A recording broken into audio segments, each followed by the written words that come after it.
Le manuscrit des ombres, ce que Spinoza a écrit sur les massacres des jeunes filles vierges. Pourquoi certaines vérités restent-elles enterrées pendant des siècles?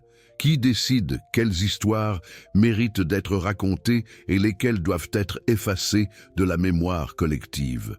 Et si je vous disais qu'existe un manuscrit interdit qui révèle les horreurs les plus sombres jamais commises au nom de la pureté religieuse?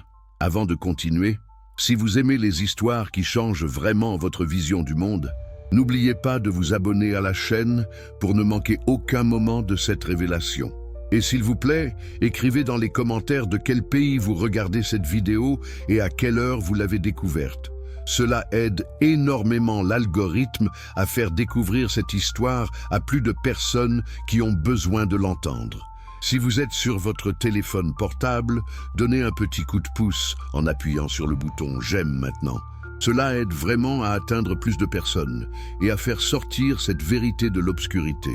Ce que vous êtes sur le point d'apprendre n'a jamais été enseigné dans aucune école.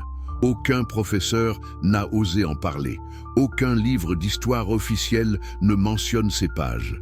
Parce que reconnaître l'existence du manuscrit des ombres signifierait admettre que nos institutions les plus vénérées ont construit leur pouvoir sur les cadavres de milliers de jeunes femmes innocentes. Baruch Spinoza, un nom que certains connaissent comme celui d'un philosophe radical. Mais combien savent vraiment ce qu'il a découvert? Combien comprennent pourquoi l'Église catholique, les rabbins, les protestants, tous les pouvoirs religieux de son époque se sont unis dans un seul objectif: faire taire cet homme pour toujours. Ce n'était pas à cause de ses théories sur Dieu. Ce n'était pas parce qu'il remettait en question les Écritures. C'était parce qu'il avait découvert et documenté quelque chose de bien plus dangereux pour le pouvoir établi. Il avait découvert le mécanisme exact par lequel les religions organisées transformaient de la pureté en arme mortelle et les jeunes filles vierges en victimes sacrificielles d'un système conçu pour terroriser et contrôler. Dans les ruelles sombres d'Amsterdam du XVIIe siècle, Spinoza observait, il écoutait, il documentait, des jeunes filles disparaissaient, des familles pleuraient en silence, des accusateurs chuchotaient, des tribunaux condamnaient, des foules applaudissaient. Et personne, absolument personne, ne remettait en question la logique meurtrière qui sous-tendait tout cela, sauf lui. Le manuscrit des ombres n'est pas simplement un document historique, c'est une autopsie de la folie collective. C'est une dissection chirurgicale de comment des sociétés entières peuvent être manipulées pour commettre l'impensable. C'est un miroir que nous n'avons jamais eu le courage de regarder. Pendant les 300 ans qui ont suivi la mort de Spinoza, ce manuscrit a été chassé. Copies brûlées, bibliothèques perquisitionnées, traducteurs emprisonnés, lecteurs excommuniés. Pourquoi tant d'efforts pour détruire des pages écrites par un homme mort? Quelle vérité contenait-elle qui justifiait des siècles de suppression active? La réponse va vous glacer le sang. L'exil et la révélation interdite, Amsterdam, était 1656. La communauté juive portugaise se rassemble à la synagogue pour un événement sans précédent. Un jeune homme de 23 ans va recevoir la punition la plus sévère qu'un juif puisse recevoir de son peuple, le hérem, l'excommunication totale et absolue. Mais attendez, revenons en arrière. Qui était vraiment ce jeune homme qui allait devenir le philosophe le plus dangereux de l'histoire européenne? Baruch Spinoza était né en 1632 dans une famille de marchands juifs qui avaient fui l'Inquisition portugaise. Ses ancêtres avaient vu de leurs propres yeux ce que signifiait le fanatisme religieux. Ils avaient vu leurs voisins traîner devant les tribunaux inquisitoriaux. Ils avaient entendu les cris des femmes accusées de judaïsme secret, torturées jusqu'à ce qu'elles confessent des crimes qu'elles n'avaient jamais commis. Cette histoire familiale n'était pas juste des contes du passé pour le jeune Baruch. C'était le contexte vivant dans lequel il grandissait. Chaque sabbat, chaque prière, chaque rituel portait le poids invisible de cette terreur. Sa famille avait survécu en se cachant, en mentant, en prétendant être chrétienne pendant des générations. Pouvez-vous imaginer ce que cela fait à l'esprit d'un enfant brillant? Savoir que votre identité même est un crime passible de mort? comprendre que les institutions religieuses peuvent transformer l'amour en haine, la foi en terreur et l'être humain en monstre, le jeune Spinoza était exceptionnellement doué. À 15 ans, il maîtrisait déjà l'hébreu, le portugais, l'espagnol et commençait à apprendre le latin et le néerlandais. Il dévorait les textes religieux, pas avec la dévotion aveugle qu'on attendait de lui, mais avec l'œil critique d'un enquêteur cherchant la vérité. Et c'est là que les problèmes ont commencé. Dans les écoles religieuses d'Amsterdam, Spinoza commençait à poser des questions inconfortables. Pourquoi Dieu, dans l'Ancien Testament, ordonnait-il tant de massacres? Pourquoi la virginité d'une femme était-elle plus importante que sa vie? Pourquoi les textes sacrés traitaient-ils systématiquement les femmes comme propriété, comme objet, comme source de péché? Ses professeurs lui disaient de se taire. Ses camarades le trouvaient bizarre. Sa famille s'inquiétait. Mais Spinoza ne pouvait pas arrêter. Quelque chose dans son esprit refusait d'accepter les réponses toutes faites. Quelque chose exigeait qu'il creuse plus profondément. À 20 ans, il avait déjà développé une réputation troublante. Il fréquentait des philosophes chrétiens libéraux, des scientifiques qui questionnaient l'autorité de l'Église, des penseurs radicaux qui imaginaient un monde basé sur la raison plutôt que sur la révélation divine. Mais ce qui a vraiment déclenché la catastrophe, ce n'était pas ces théories abstraites sur Dieu ou la nature. C'était quelque chose de bien plus concret et dangereux. Spinoza avait commencé à documenter des cas. Dans les cafés d'Amsterdam, dans les marchés, dans les ruelles, il écoutait les histoires. Des jeunes filles qui disparaissaient après avoir été vues parler à des hommes. Des vierges accusées de sorcellerie parce qu'elles refusaient des mariages arrangés. Des femmes traînées devant des tribunaux religieux pour des accusations qu'elles ne comprenaient même pas. Il prenait des notes, il collectionnait des témoignages, il commençait à voir des motifs. Et ces motifs révélaient quelque chose d'absolument terrifiant. Imaginez-vous dans les rues brumeuses d'Amsterdam en 1655. Vous êtes Spinoza, jeune homme curieux avec un carnet caché sous votre manteau. Vous entendez une femme pleurer dans une ruelle. Vous vous approchez discrètement. Elle raconte à une amie que sa fille de 16 ans a été emmenée par les autorités. L'accusation. Avoir été vue danser à une fête. La sentence. Examen public de virginité pour déterminer si elle n'est pas possédée par des démons. Vous notez cela. Le lendemain, vous entendez une histoire similaire dans un autre quartier, puis une autre. Puis une autre. En 6 mois, Spinoza avait documenté 47 cas de jeunes femmes accusées de crimes liés à leur sexualité ou leur prétendue impureté. 47 cas dans une seule ville. Et Amsterdam était considéré comme l'un des endroits les plus tolérants d'Europe. Que se passait-il dans les villes moins tolérantes? En Espagne sous l'Inquisition, au Portugal d'où sa famille avait fui, dans les villages allemands où les procès de sorcellerie atteignaient leur apogée, Spinoza commençait à réaliser l'ampleur de ce qu'il avait découvert. Ce n'était pas juste quelques cas isolés de fanatisme religieux, c'était un système soigneusement construit, maintenu par des institutions puissantes, justifié par des théologies élaborées et perpétué par la peur collective. Un système qui transformait les jeunes femmes vierges en cibles. Mais pourquoi précisément les vierges? Cette question hantait Spinoza. S'il s'agissait simplement de misogynie générale, pourquoi cette obsession particulière avec la virginité? Pourquoi tant d'énergie dépensée à contrôler, vérifier, punir et finalement détruire des jeunes femmes, spécifiquement parce qu'elles étaient vierges? La réponse qu'il a trouvée était plus sinistre qu'il ne l'avait imaginé. La virginité féminine n'était pas valorisée parce qu'elle représentait la pureté. Elle était valorisée parce qu'elle représentait le pouvoir. Un type très spécifique de pouvoir. Le pouvoir de contrôler la reproduction, l'héritage et par extension, toute la structure sociale. Pensez-y.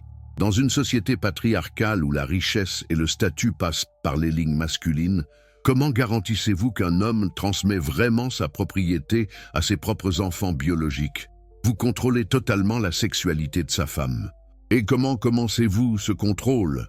Dès qu'elle est née, en faisant de sa virginité l'actif le plus précieux qu'elle possède. Une jeune fille vierge dans l'Europe du XVIIe siècle n'était pas une personne. Elle était un bien. Un bien qui pouvait être échangé entre familles pour créer des alliances. Un bien dont la valeur dépendait entièrement de son intégrité physique. Mais voici le paradoxe vicieux que Spinoza a identifié. Pour que ce système fonctionne, la virginité devait être simultanément précieuse et fragile. Précieuse pour maintenir sa valeur d'échange. Fragile pour maintenir le contrôle à travers la peur constante de sa perte. Cette contradiction créait une situation psychologique impossible pour les jeunes femmes. Elles étaient constamment surveillées, suspectées, testées. Chaque geste pouvait être interprété comme preuve de perte de virginité. Chaque mot pouvait être tordu pour suggérer une impureté.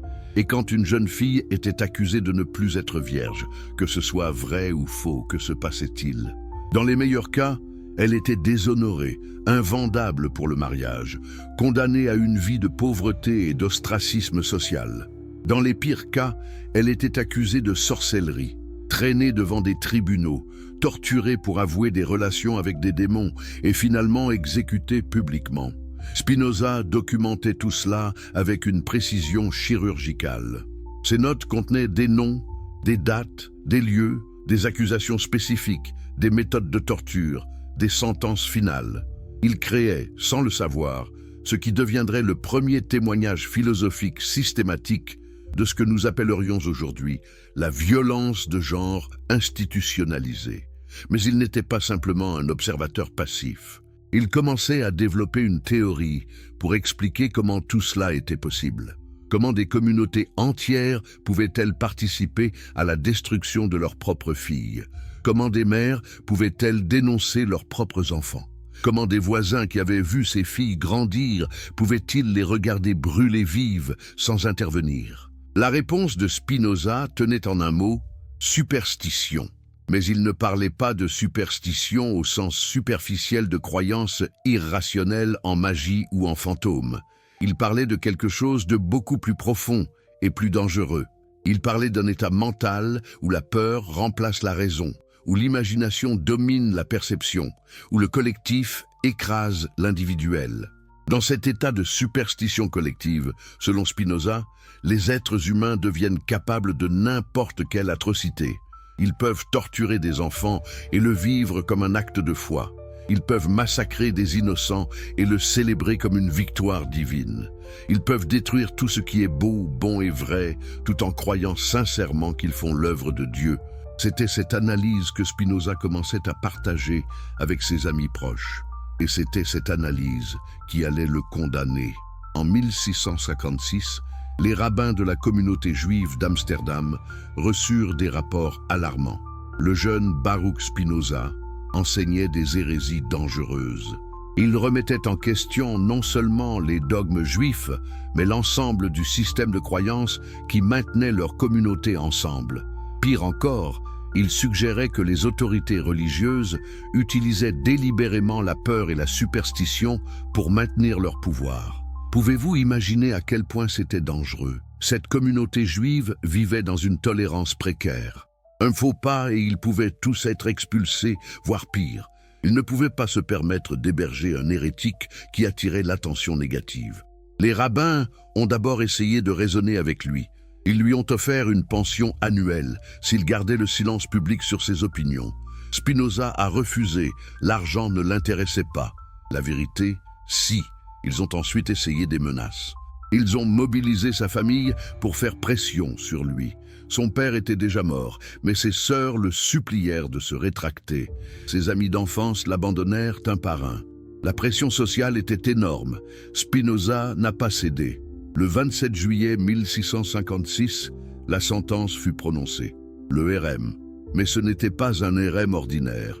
C'était le plus sévère jamais prononcé par cette communauté. Écoutez les mots exacts qui furent lus. Par le décret des anges et le jugement des saints, nous excommunions, expulsons, maudissons et damnons Baruch de Spinoza. Maudit soit-il le jour, maudit soit-il la nuit. Que le Seigneur ne lui pardonne jamais. Que la colère et le déplaisir du Seigneur s'enflamment contre cet homme et apportent sur lui toutes les malédictions écrites dans le livre de la loi. Le texte continuait pendant des pages.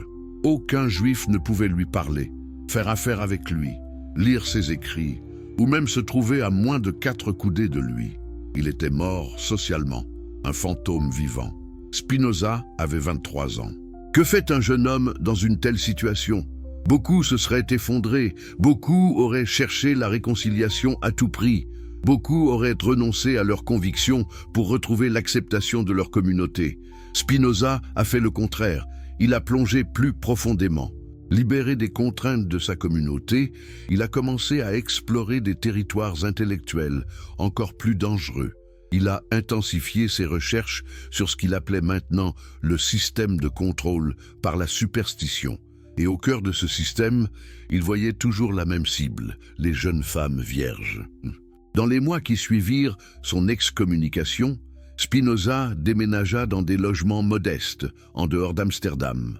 Il gagnait sa vie en polissant des lentilles optiques, un métier qui exigeait une précision extrême et qui, ironiquement, ruinerait sa santé pulmonaire à long terme. Mais ce travail lui laissait du temps pour penser, écrire et enquêter. C'est pendant cette période qu'il commença à assembler ce qui deviendrait le manuscrit des ombres. Le titre n'était pas de lui. Il ne voulait pas de titre dramatique. Pour lui, c'était simplement « Note sur la violence sacrée et la nature de la superstition ». Mais ses amis proches, les rares qui osaient encore le fréquenter, commencèrent à l'appeler le manuscrit des ombres, parce qu'il documentait les aspects les plus sombres de la nature humaine que personne ne voulait voir.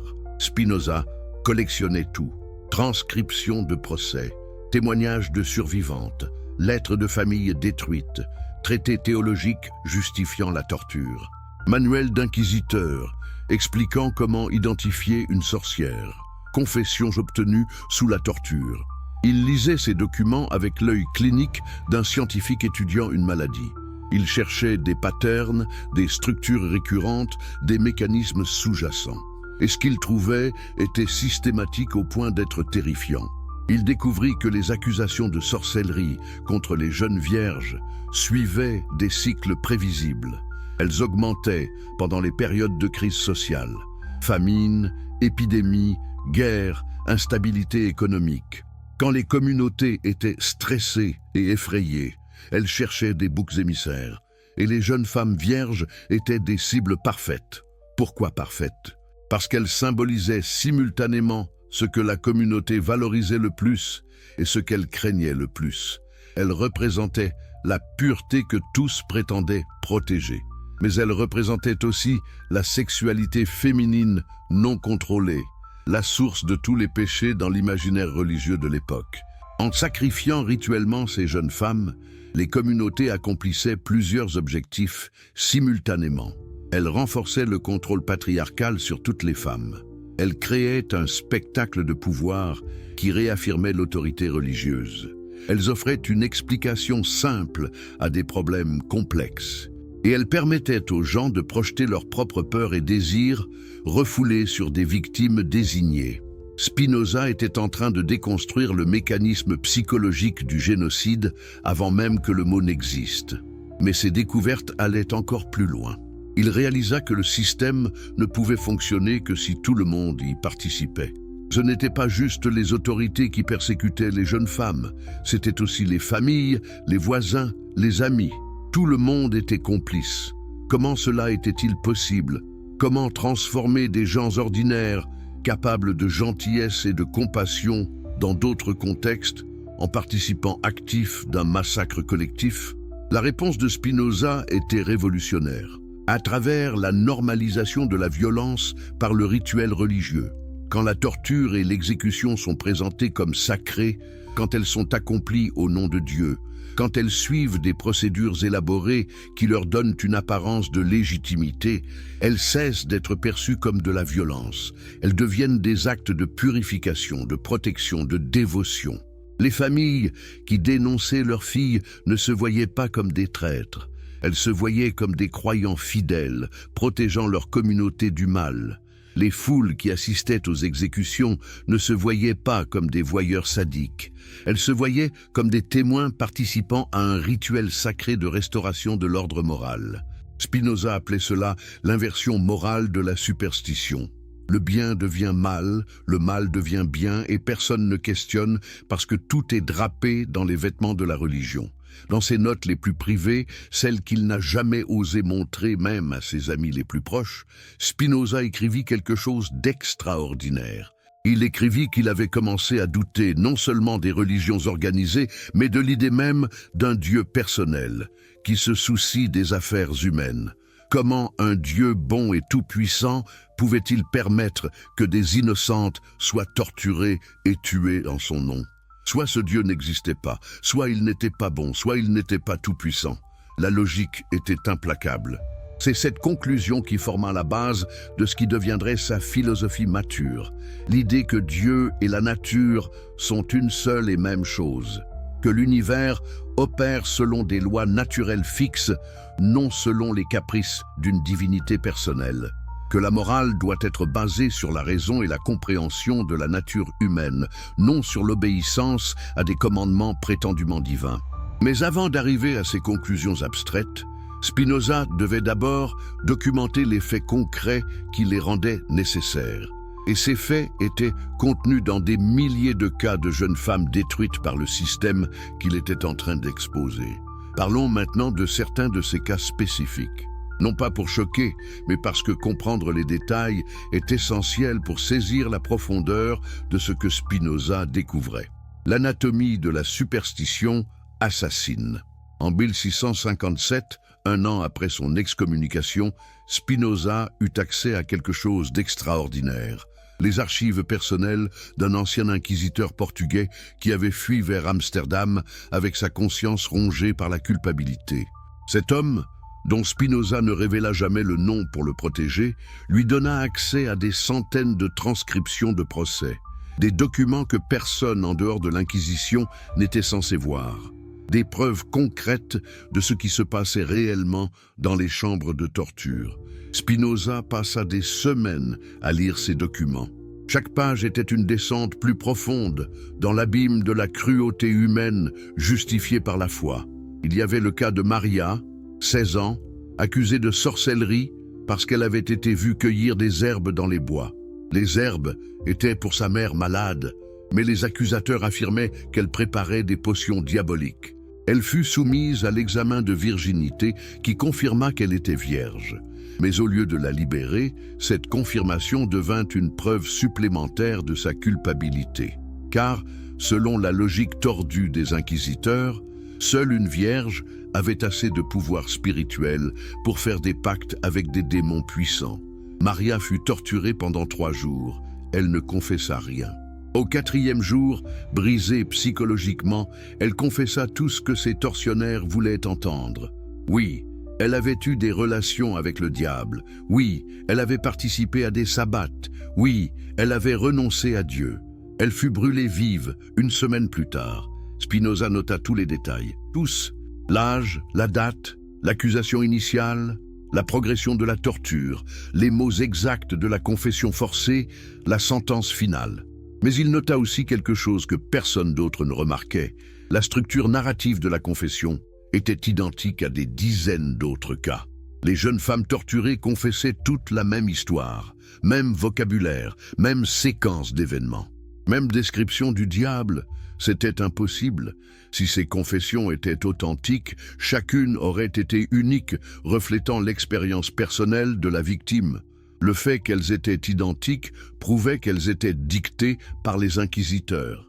Mais voici ce qui est encore plus révélateur. Spinoza découvrit que les inquisiteurs utilisaient des manuels, des livres qui expliquaient exactement quelles questions poser, dans quel ordre et quelles réponses accepter. C'était une fabrication industrielle de culpabilité. Le manuel le plus célèbre était le Malleus Maleficarum, le marteau des sorcières, publié en 1487 et encore largement utilisé au XVIIe siècle. Spinoza analysa ce texte avec une attention méticuleuse. Ce qu'il y trouva le révolta. Le Malleus était explicitement misogyne. Il affirmait que les femmes étaient plus susceptibles de tomber dans la sorcellerie parce qu'elles étaient intellectuellement inférieures, moralement plus faibles et sexuellement insatiables. Le livre contenait des instructions détaillées sur comment identifier une sorcière, comment l'interroger, comment la torturer et comment interpréter ses réponses. Et il accordait une attention particulière aux jeunes vierges. Selon le Malleus, les vierges étaient des cibles privilégiées du diable précisément en raison de leur pureté. Le diable cherchait à corrompre ce qui était le plus pur pour insulter Dieu.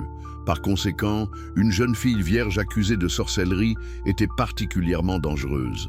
Sa pureté physique, combinée à sa corruption spirituelle, en faisait une arme démoniaque puissante.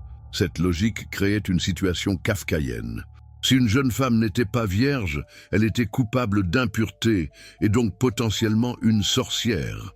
Si elle était vierge, elle était une cible démoniaque privilégiée et donc probablement une sorcière. Il n'y avait pas d'issue. Spinoza réalisa qu'il n'assistait pas à des cas individuels de justice mal appliqués. Il assistait à l'opération systématique d'une machine conçue pour détruire les femmes. Une machine qui utilisait leur propre corps comme preuve contre elles. Une machine alimentée par la peur masculine de la sexualité féminine et sanctifiée par l'autorité religieuse. Mais ce qui le troublait le plus, c'était la question du consentement social. Comment tant de gens pouvaient-ils participer à cette machine? Comment des communautés entières devenaient-elles complices? La réponse qu'il développa était complexe. D'abord, il y avait la peur. Dans une société où être accusé de sympathie envers les sorcières pouvait vous transformer en victime, le silence était survie. Dénoncer l'injustice signifiait devenir la prochaine cible. Ensuite, il y avait le bénéfice économique.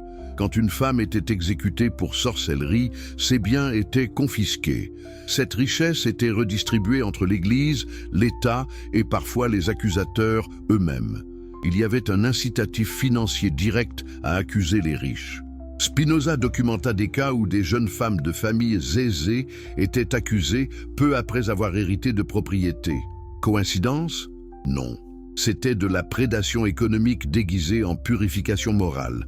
Mais au-delà de la peur et de la cupidité, il y avait quelque chose de plus insidieux, le plaisir. Spinoza n'osait à peine l'écrire, mais il ne pouvait ignorer ce qu'il observait. Les exécutions publiques étaient des spectacles, des divertissements, des occasions sociales où les familles amenaient leurs enfants pour apprendre une leçon morale. Il décrivit une exécution à laquelle il avait assisté, déguisé parmi la foule. Une jeune fille de 17 ans, reconnue coupable de relations avec des démons. Alors qu'elle était attachée au bûcher, certains dans la foule riaient, d'autres criaient des insultes. Des enfants demandaient à leurs parents de les soulever pour mieux voir. Quand les flammes commencèrent, il y eut des applaudissements. Spinoza quitta la scène malade, non seulement de l'horreur de l'exécution elle-même, mais de la réaction de la foule. Comment des êtres humains pouvaient-ils prendre plaisir à la souffrance d'une innocente? Comment la compassion naturelle pouvait-elle être si complètement éteinte? Sa conclusion était que la superstition ne se contentait pas de tromper l'intellect. Elle corrompait les émotions, elle transformait la compassion en cruauté, la piété en sadisme, l'amour en haine. Elle inversait tout ce qui était naturellement humain. Dans cette section du manuscrit, Spinoza développa ce qu'il appelait sa théorie des passions inversées. Il argumentait que les êtres humains, à l'état naturel, ressentent de l'empathie pour la souffrance des autres. C'est une réponse émotionnelle instinctive, particulièrement forte envers les jeunes et les vulnérables. Mais la superstition religieuse peut inverser cette réponse naturelle. En diabolisant la victime, en la transformant en menace existentielle pour la communauté, la superstition permet aux gens de ressentir non pas de la compassion, mais de la satisfaction à sa destruction. La victime n'est plus perçue comme humaine. Elle est perçue comme une incarnation du mal qui doit être éliminée. Cette déshumanisation était essentielle au fonctionnement du système. Sans elle, trop de gens auraient été révoltés par la violence et auraient résisté. Mais une fois la victime déshumanisée, sa destruction devient non seulement acceptable, mais vertueuse. Spinoza nota que ce processus de déshumanisation commençait bien avant l'accusation formelle. Il commençait dans la façon dont les jeunes filles étaient élevées et perçues dès l'enfance. Dès la naissance, Une fille était définie par sa future virginité. Ce n'était pas juste une qualité parmi d'autres, c'était son essence, sa valeur, sa raison d'être sociale. Toute son éducation tournait autour de la préservation de cette virginité jusqu'à ce qu'elle puisse être transférée à un mari à travers le mariage. Ce transfert n'était pas métaphorique, c'était littéral. Le père donnait sa fille vierge au mari lors de la cérémonie de mariage. La consommation du mariage était attendue pour se produire immédiatement. Et le lendemain, le drap taché de sang était parfois exhibé publiquement comme preuve de la virginité de la mariée. Pouvez-vous imaginer l'expérience psychologique d'une jeune fille dans ce système? Savoir que toute votre valeur réside dans un morceau de tissu corporel, que votre premier acte sexuel sera non seulement intime, mais aussi validé publiquement par l'exhibition de votre sang. Spinoza écrivit avec colère inhabituelle sur ces coutumes. Il les voyait comme des formes de violence psychologique qui préparaient les jeunes femmes à accepter leur propre objectification. Elles apprenaient dès l'enfance qu'elles n'étaient pas des personnes mais des possessions dont la valeur dépendait de rester intacte. Et quand cette intégrité était remise en question, pour quelque raison que ce soit, la jeune femme perdait instantanément toute valeur et toute protection sociale. Elle devenait jetable, destructible. C'est dans ce contexte que Spinoza comprenait pourquoi si peu de gens défendaient les accusés. Défendre une femme accusée de ne plus être vierge, que ce soit par choix ou par force, signifiait défendre quelque chose sans valeur. Pire, cela signifiait se mettre du côté du mal contre le bien. Le système était conçu pour être auto-renforçant. Chaque exécution renforçait la peur chez toutes les autres femmes. Chaque famille qui dénonçait sa fille prouvait sa propre piété. Chaque voisin qui témoignait contre une accusée démontrait sa fidélité à la communauté. Et au centre de tout cela, alimentant la machine, il y avait une obsession pathologique avec le corps féminin vierge. Les tribunaux de la mort. Spinoza obtint accès à quelque chose que très peu avaient jamais vu, les procès-verbaux complets des tribunaux inquisitoriaux. Non pas les versions publiques éditées, mais les documents internes bruts qui contenaient chaque détail des procédures. Ce qu'il y découvrit dépassait ses pires craintes. Les tribunaux n'étaient pas conçus pour découvrir la vérité. Ils étaient conçus pour produire de la culpabilité. La structure même des procédures garantissait que toute personne accusée serait reconnue coupable. Premièrement, l'accusation était secrète. L'accusée ne savait pas qui l'accusait, ni de quoi exactement elle était accusée initialement. Elle était simplement arrêtée et informée qu'elle était soupçonnée de commerce avec le diable. Comment peut-on se défendre contre des accusations qu'on ne connaît pas? Deuxièmement, il n'y avait pas de présomption d'innocence. L'accusée devait prouver qu'elle n'était pas une sorcière, ce qui est logiquement impossible.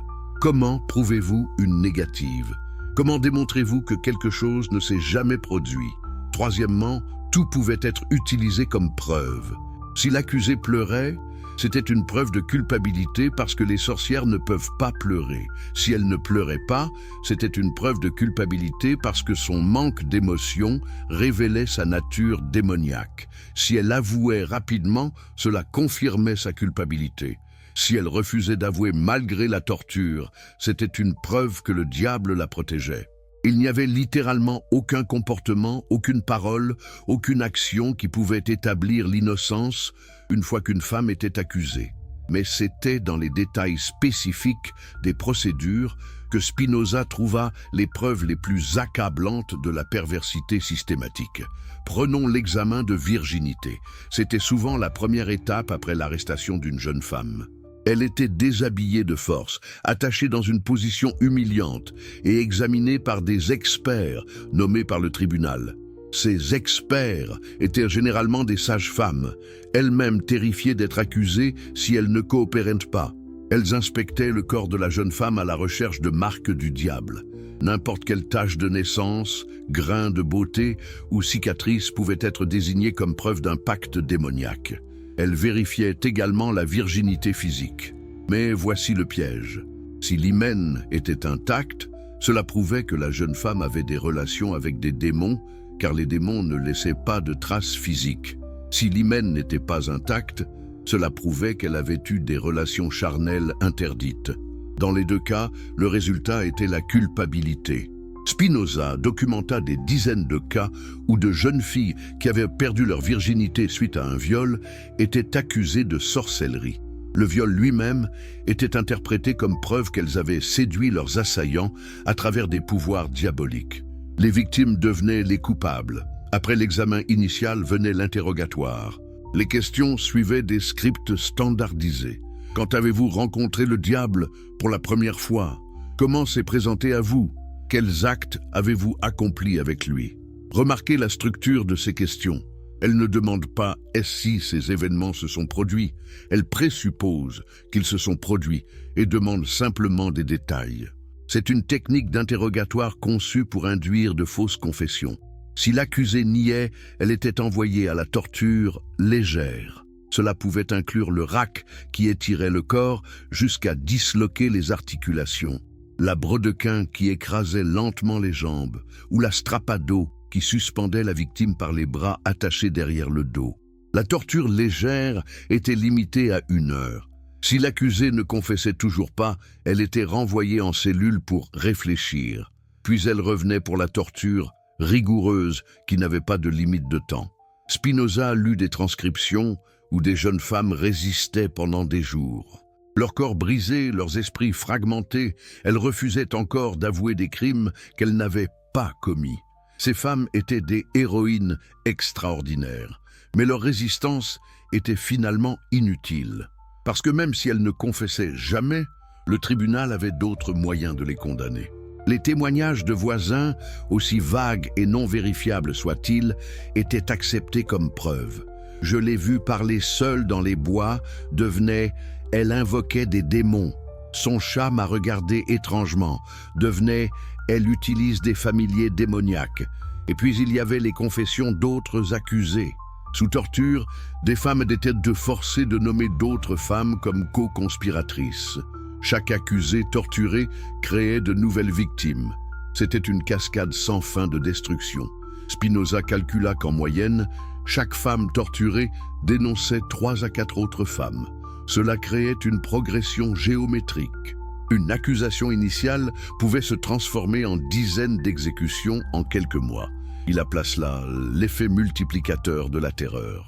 La torture ne servait pas seulement à extraire des confessions, elle servait à générer continuellement de nouvelles victimes pour alimenter la machine. Mais le plus horrible dans tout cela, selon Spinoza, n'était pas la torture physique aussi atroce soit-elle. C'était la torture psychologique qui l'accompagnait. Les jeunes femmes torturées étaient constamment informées que leur souffrance pouvait cesser immédiatement si elles confessaient simplement, que Dieu leur pardonnerait si elles se repentaient sincèrement, que leur âme pouvait encore être sauvée. C'était un mensonge cruel, car confesser signifiait être exécuté. Mais ces jeunes femmes, brisées par la douleur, désespérées de faire cesser la souffrance, croyaient parfois qu'elles pouvaient vraiment sauver leur âme en confessant. Elles confessaient, et puis elles étaient brûlées vives. Spinoza écrivit avec une rage contenue sur ces confessions de salut. Il voyait en elles la preuve ultime de la perversité du système. Les tortionnaires manipulaient le désir désespéré de leurs victimes de réconciliation spirituelle pour les faire s'auto-condamner. C'était du génie maléfique, transformer l'instinct religieux même de la victime en arme contre elle. Et après la confession, venait le spectacle final, l'exécution publique. Ces exécutions étaient soigneusement orchestrées. Elles se tenaient généralement les jours de marché quand la plus grande foule était en ville. La condamnée était parfois habillée en blanc pour symboliser la virginité qu'elle avait prétendument souillée. Elle était promenée à travers les rues sur une charrette pendant que les foules criaient des insultes. Arrivée au lieu d'exécution, elle était attachée au bûcher. Un prêtre lui offrait une dernière chance de se repentir sincèrement devant Dieu et la communauté. Si elle le faisait, elle était miséricordieusement étranglée avant que les flammes soient allumées. Si elle refusait, elle était brûlée vive, consciente. La plupart se repentaient. Comment ne pas le faire face à l'alternative? Le feu était allumé. La foule regardait. et une autre jeune vie était détruite pour maintenir l'ordre social basé sur la terreur. Spinoza assista à plusieurs de ces exécutions, se forçant à regarder, à documenter, à témoigner. Il écrivit que chaque fois, il se demandait comment Dieu, s'il existait vraiment, pouvait permettre que de telles atrocités soient commises en son nom. C'était cette question, répétée à travers des centaines de cas, qui minait sa foi en un Dieu personnel. Si Dieu existait et permettait cela, il n'était pas digne d'adoration. Si Dieu n'existait pas, alors tout le système était construit sur un mensonge. Dans les deux cas, la conclusion était la même. Les religions organisées qui perpétuaient ce système devaient être exposées et finalement démantelées. Mais Spinoza savait qu'il ne pouvait pas faire cela seul. Il avait besoin que d'autres voient ce qu'il voyait, comprennent ce qu'il comprenait, se révoltent contre ce qu'il trouvait révoltant. C'est pourquoi il écrivait, c'est pourquoi il documentait, c'est pourquoi il créait le manuscrit des ombres. Il écrivait pour les générations futures, pour un temps où, espérait-il, l'humanité serait suffisamment évoluée pour regarder en arrière avec horreur sur ce qu'elle avait fait, pour un temps où la raison triompherait de la superstition. Ce temps n'est toujours pas pleinement arrivé, mais le manuscrit survit. Les vérités qu'il contient survivent. Et chaque fois que quelqu'un lit ces pages, chaque fois que quelqu'un comprend les mécanismes que Spinoza a exposés, chaque fois que quelqu'un refuse de participer à la déshumanisation des autres, sa mission avance un peu plus. Si vous venez de nous rejoindre, ou si cette histoire vous touche profondément, prenez un moment pour vous abonner à la chaîne. Ces vérités que personne n'ose raconter méritent d'être partagées. Et s'il vous plaît, écrivez dans les commentaires de quel pays vous nous regardez et à quelle heure exactement vous avez découvert cette vidéo. Cela aide énormément à faire connaître cette histoire au monde entier. Si vous êtes sur votre téléphone, donnez un coup de pouce maintenant en appuyant sur j'aime. Ce simple geste fait toute la différence pour atteindre plus de personnes qui ont besoin d'entendre ce que Spinoza a risqué sa vie pour révéler. La psychologie collective de la violence. Avez-vous déjà regardé une foule en délire et vous êtes demandé comment des individus normalement raisonnables peuvent devenir collectivement fous? Comment des voisins qui se saluaient chaque matin peuvent soudainement participer à la destruction les uns des autres? Comment une communauté entière peut se transformer en machine à tuer sans que personne ne dise « stop ». Spinoza se posait ces questions chaque jour, et ce qu'il découvrit dans sa quête de réponses allait révolutionner la compréhension de la psychologie humaine 3 siècles avant que cette discipline n'existe vraiment. Dans les années qui suivirent son excommunication, Spinoza ne se contentait plus de documenter les cas individuels d'accusation et d'exécution. Il cherchait maintenant à comprendre le mécanisme psychologique qui rendait possible une telle barbarie collective. Comment une société entière pouvait-elle basculer dans la violence ritualisée contre ses propres filles? La réponse qu'il développa était aussi brillante que terrifiante. Il théorisa que les communautés humaines, particulièrement en temps de crise, ont un besoin psychologique profond de ce qu'il appela le sacrifice purificateur. Mais qu'est-ce que cela signifie vraiment? Imaginez une ville médiévale frappée par la peste. Les gens meurent par centaines. Les médecins ne comprennent pas pourquoi. L'économie s'effondre. La peur est partout. Dans ce chaos, l'esprit humain cherche désespérément une explication, une cause, quelqu'un à blâmer. Pourquoi? Parce que si nous pouvons identifier la cause du mal, nous pouvons espérer le contrôler. Mais la vraie cause, les bactéries transmises par les puces des rats, est invisible et incompréhensible pour les gens du XVIIe siècle. Alors, que fait l'esprit collectif? Il crée une cause qu'il peut comprendre et combattre, les sorcières, les servantes du diable qui apportent des malédictions sur la communauté. Et qui sont ces sorcières présumées? Majoritairement des femmes. Et parmi ces femmes, un pourcentage disproportionné de jeunes vierges. Pourquoi spécifiquement elles? Spinoza identifia plusieurs facteurs psychologiques qui convergeaient pour faire des jeunes vierges des cibles privilégiées.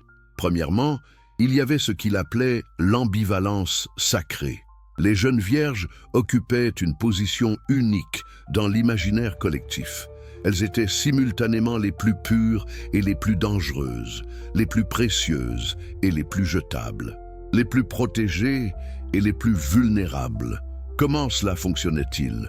Une jeune vierge était considérée comme la possession la plus précieuse d'une famille.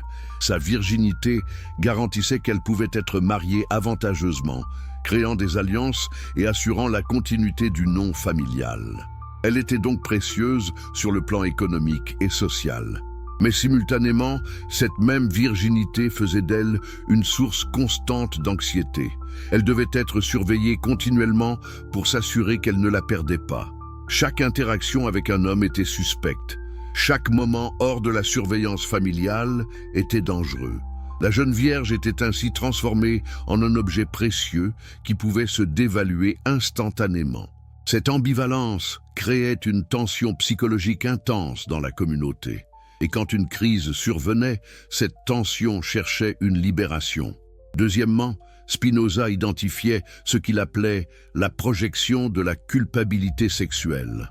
Dans une société obsédée par la pureté sexuelle mais peuplée d'êtres humains avec des désirs sexuels normaux, il y avait une dissonance cognitive constante. Les hommes désiraient les jeunes femmes, mais étaient censés réprimer totalement ces désirs. Les femmes mariées enviaient peut-être la jeunesse et l'attention que recevaient les vierges. Ces désirs et envies refoulées ne disparaissaient pas simplement. Ils se transformaient en anxiété, en culpabilité, en projection. Et sur qui cette projection tombait-elle? Sur les jeunes vierges elles-mêmes. Elles devenaient les réceptacles de tous les désirs interdits de la communauté. Quand une jeune vierge était accusée de relation avec le diable, qu'est-ce que cela révélait vraiment? Selon Spinoza, cela révélait les fantasmes sexuels refoulés de ses accusateurs. Les descriptions détaillées des actes impurs qu'elle aurait commis étaient en réalité les désirs non avoués de ceux qui l'accusaient.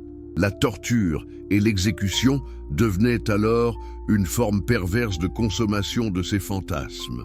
Les accusateurs pouvaient vivre vicarieusement leurs désirs interdits à travers l'accusation et la punition de la victime. C'était du voyeurisme sadique déguisé en justice divine. Pensez-y, les interrogatoires forçaient les jeunes femmes à décrire en détail graphique des actes sexuels prétendument commis avec des démons. Ces descriptions étaient ensuite lues publiquement lors des procès. Les foules écoutaient, fascinées. Que se passait-il réellement dans ces moments? Une forme collective de pornographie violente sanctifiée par le contexte religieux. Spinoza documenta un cas particulièrement révélateur. Une jeune fille de 15 ans, Isabelle, fut accusée par le prêtre de sa paroisse d'avoir séduit un démon. Durant l'interrogatoire, le prêtre lui-même posait des questions de plus en plus explicites sur les détails physiques de ses prétendues relations démoniaques. Comment le démon l'avait touchée? Où exactement? Quelles sensations elle avait ressenties? Isabelle, terrifiée et confuse, ne savait que répondre. Elle n'avait aucune expérience sexuelle. Mais le prêtre insistait, suggérant des réponses, décrivant lui-même ce qui aurait dû se passer. Finalement, épuisée, elle répétait simplement ce que le prêtre disait. Le procès-verbal de cet interrogatoire était, selon Spinoza, plus obscène que n'importe quel texte érotique jamais écrit. Pourtant, il était conservé dans les archives de l'Église comme document sacré de lutte contre le mal. Voyez-vous l'hypocrisie? Voyez-vous la perversion? Mais Spinoza allait encore plus profondément dans son analyse psychologique. Il identifiait un troisième facteur qu'il appelait l'envie travestie en vertu, qui étaient souvent les plus virulentes accusatrices de jeunes vierges, d'autres femmes. Spécifiquement, des femmes plus âgées qui avaient passé leur vie entière sous le contrôle patriarcal strict. Des femmes qui avaient été mariées jeunes à des hommes qu'elles n'avaient pas choisis. Des femmes qui n'avaient jamais connu la liberté, l'autonomie ou le plaisir sexuel. Ces femmes voyaient en les jeunes vierges tout ce qu'elles n'avaient jamais eu et n'auraient jamais. La jeunesse, la beauté, l'attention, le potentiel. Et cette vision créait une envie profonde, souvent inconsciente. Mais dans une société religieuse stricte, l'envie est un péché. On ne peut pas simplement admettre qu'on envie quelqu'un. Alors comment cette envie se manifeste-t-elle? Elle se transforme en zèle moral, en vigilance excessive contre le péché, en suspicion constante. La femme âgée qui accuse une jeune vierge de comportement immoral ne se voit pas comme envieuse. Elle se voit comme pieuse, comme protectrice de la moralité communautaire, comme servante de Dieu. Son envie est complètement transformée en vertu apparente. Spinoza documenta des dizaines de cas où les principales accusatrices étaient des femmes qui avaient elles-mêmes souffert dans des mariages abusifs ou qui étaient stériles, et donc considérées comme ayant moins de valeur sociale. Leur participation à la destruction de jeunes vierges était une façon de redistribuer la souffrance. Si elles avaient souffert, pourquoi ces jeunes filles devraient-elles échapper à la souffrance? C'était une logique cruelle, mais psychologiquement compréhensible. La douleur non résolue cherche à se répliquer. Les victimes deviennent bourreaux. Le cycle continue. Mais peut-être l'observation la plus dérangeante de Spinoza concernait ce qu'il appelait l'érotisation de la violence purificatrice. Il nota que les descriptions des tortures et exécutions de jeunes vierges contenaient souvent des éléments intensément sexualisés. Les victimes étaient déshabillées pour chercher des marques du diable. Leur corps était touché, palpé, inspecté minutieusement par des hommes en position d'autorité. Les instruments de torture pénétrèrent parfois leur corps de manière qui mimait l'acte sexuel. Et tout cela était fait publiquement, souvent devant des foules qui regardaient avec une fascination morbide. Spinoza écrivit, dans l'une de ses notes les plus explosives, que ces tortures étaient essentiellement des viols ritualisés sanctifiés par l'autorité religieuse. Les tortionnaires pouvaient violer symboliquement et parfois littéralement leurs victimes tout en prétendant faire l'œuvre de Dieu. C'était une accusation extraordinairement dangereuse. Si elle avait été découverte de son vivant, Spinoza aurait certainement été exécuté, mais il ne pouvait pas rester silencieux face à ce qu'il voyait. Il théorisait que la répression sexuelle intense de la société créait un besoin psychologique de libération. Mais comme la sexualité normale était interdite et stigmatisée, cette libération prenait des formes perverses. La violence devenait érotisée, la souffrance devenait spectacle, et les jeunes femmes vierges devenaient les objets sur lesquels ces pulsions refoulées étaient projetées. Pensez aux exécutions publiques. Des milliers de personnes se rassemblaient pour regarder une jeune femme nue ou à moitié vêtue, attachée à un bûcher, suppliant pour sa vie, pleurant, criant, alors que les flammes commençaient à consumer sa chair. Qu'est-ce que les gens ressentaient en regardant cela? De la satisfaction morale à voir la justice accomplie? Peut-être pour certains. Mais pour beaucoup d'autres, selon Spinoza, il y avait quelque chose de plus sombre. Une excitation qui mêlait le sexuel et le violent. Une catharsis qui permettait la libération de pulsions normalement interdites. Les exécutions de jeunes vierges étaient, dans cette analyse, l'équivalent socialement sanctifié de la pornographie violente. Elles offraient un exutoire pour des désirs que la société réprimait sévèrement dans tous les autres contextes. Mais comment une société entière pouvait-elle participer à cela sans que personne ne se révolte? C'est ici que Spinoza introduisit son concept le plus important, la normalisation rituelle de l'impensable. Il observa que la violence contre les jeunes vierges n'était jamais présentée comme de la violence. Elle était toujours enrobée dans des rituels élaborés qui lui donnaient une apparence de légitimité et même de sacralité. L'arrestation suivait des procédures légales. Le procès avait des juges en robes officielles. La torture était appliquée selon des règles strictes. L'exécution était supervisée par des autorités religieuses. Chaque étape était ritualisée, procéduralisée, sanctifiée. Cette ritualisation accomplissait quelque chose de psychologiquement puissant. Elle transformait ce qui aurait autrement été reconnu comme meurtre en acte de justice divine. Les participants ne se voyaient pas comme meurtriers, mais comme serviteurs de Dieu accomplissant un devoir sacré, bien que difficile. Spinoza compara cela au sacrifice rituel des anciennes religions. Dans les cultures anciennes, sacrifier un être humain au Dieu était considéré comme l'acte le plus sacré possible.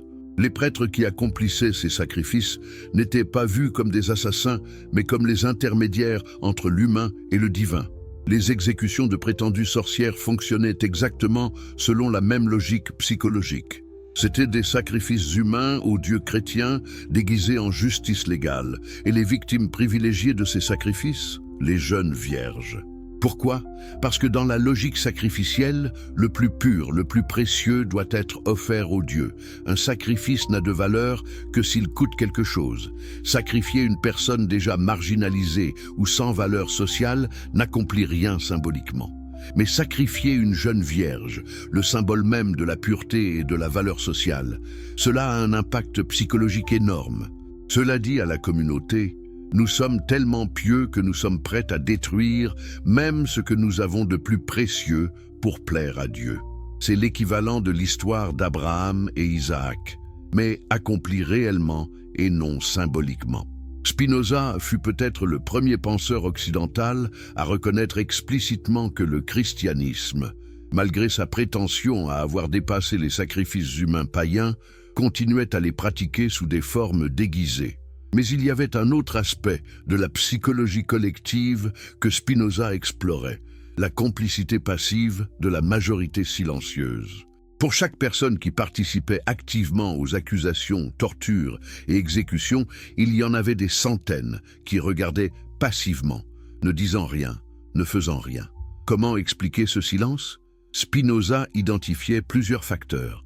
D'abord, la peur évidente. Dans une société où dénoncer l'injustice pouvait vous transformer en prochaine victime, le silence était survie. Qui oserait défendre une sorcière accusée au risque d'être accusée de complicité avec le diable? Mais au-delà de la peur, il y avait quelque chose de plus insidieux, le soulagement. Chaque personne non accusée ressentait un soulagement secret, que ce soit quelqu'un d'autre et non elle. Ce soulagement créait une dette psychologique implicite envers le système. Le système m'a épargné, donc je ne dois pas le remettre en question. Plus perversement encore, Spinoza nota que le fait d'avoir des boucs émissaires désignés donnait aux autres membres de la communauté un sentiment de supériorité morale. Je ne suis pas une sorcière, donc je dois être bonne. La preuve est que je n'ai pas été accusée. L'existence de victimes désignées permettait à tout le monde d'autre de se sentir vertueux par simple contraste. C'était une forme de validation morale à coût zéro. Vous n'aviez pas besoin de faire le bien, juste d'éviter d'être désigné comme mal. Ce mécanisme créait un incitatif pervers à maintenir le système. Tant qu'il y avait des sorcières à brûler, les non-sorcières pouvaient se sentir bien dans leur peau. Questionner le système signifiait perdre cette source facile d'estime de soi. Spinoza observa également le phénomène que nous appellerions aujourd'hui la diffusion de responsabilité. Dans une foule de 1000 personnes regardant une exécution, chaque individu ne représente qu'un millième de la foule. La responsabilité morale de ce qui se passe est psychologiquement divisée par 1000. Ce n'est pas moi qui la tue, c'est le bourreau. Ce n'est pas moi qui l'ai condamné, c'est le juge. Ce n'est pas moi qui l'ai accusé, c'est son voisin. À chaque étape, chaque personne se décharge de la responsabilité. Et finalement, personne ne se sent responsable, mais tous sont coupables. La machine ne peut fonctionner que si chacun accomplit son petit rôle. Le voisin qui accuse, le témoin qui témoigne, le juge qui condamne, le tortionnaire qui torture, le bourreau qui exécute, et la foule qui regarde est valide par sa présence. Spinoza écrivit une phrase qui résonne encore aujourd'hui. Dans un massacre collectif, il n'y a pas de spectateurs innocents. Il n'y a que des participants à différents degrés de complicité. Pouvez-vous voir comment cette analyse s'applique bien au-delà du contexte historique spécifique? Comment elle explique tous les génocides, toutes les persécutions collectives, toutes les fois où des sociétés entières basculaient dans la barbarie? Les mécanismes psychologiques que Spinoza identifiait au XVIIe siècle sont les mêmes qui ont permis la Shoah, le génocide rwandais, les purges staliniennes et innombrables autres atrocités, la déshumanisation des victimes, la ritualisation de la violence, la diffusion de responsabilités, le bénéfice psychologique de l'existence de boucs émissaires, l'érotisation de la cruauté sous couvert de moralité. C'était pour cela que le manuscrit des ombres était si dangereux. Il ne parlait pas seulement du passé, il révélait des vérités permanentes sur la nature humaine collective. Des vérités que les pouvoirs établis préféraient garder cachées.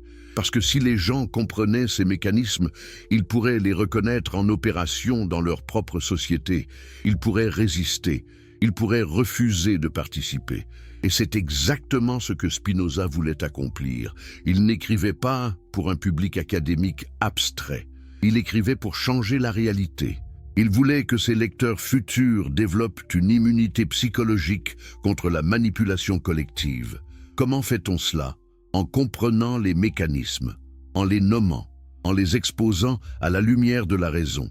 Spinoza croyait profondément que la connaissance libère.